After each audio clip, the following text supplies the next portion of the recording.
All right, Donald Trump going after House Speaker Paul Ryan again at the rally today after waging an all-out attack on Republican leaders yesterday for not supporting him.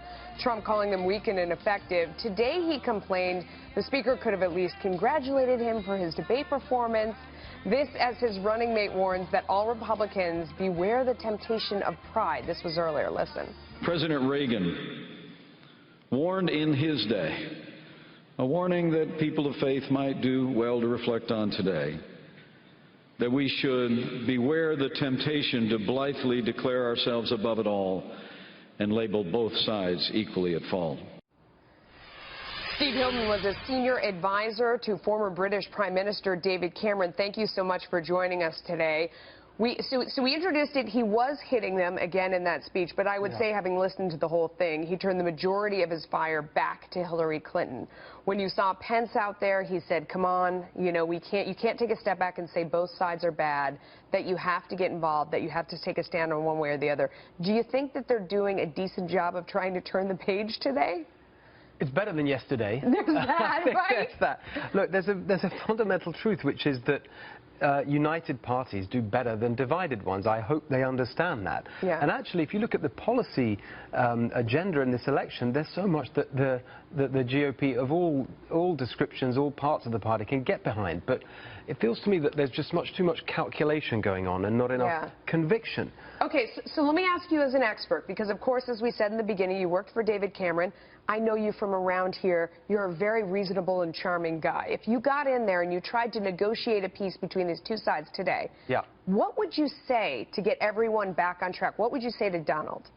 I would say, I'd say to all of them, let's just look at the real world consequences of what's going to happen in this election. There's only two outcomes, President Clinton or President Trump. And what's going to happen in the real world in those scenarios, particularly in the economy.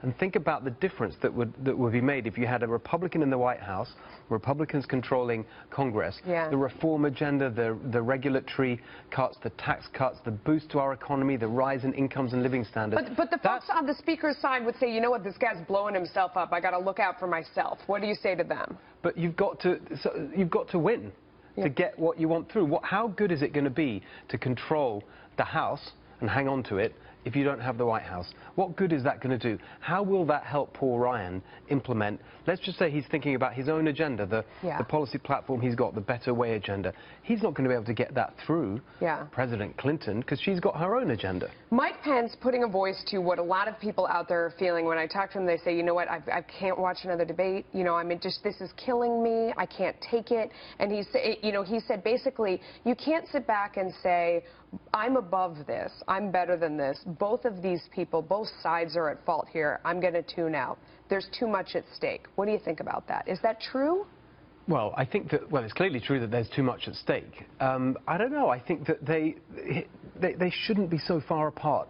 And I don't understand. Well, no, in this case, I was talking about Hillary Clinton and Donald Trump. That they're, these two candidates, you can't just say they're both awful. Because a lot of people out there are like, they're both terrible people. Yes. I can't vote for anybody. You got to pick a side, no? You've got to pick a side because real consequences flow from actual elections. And if you just say, well, I can't get involved because they're too awful, what you're really saying is that I'm okay with the current frontrunner, who we've got to face it, is Hillary Clinton. I'm okay with her winning.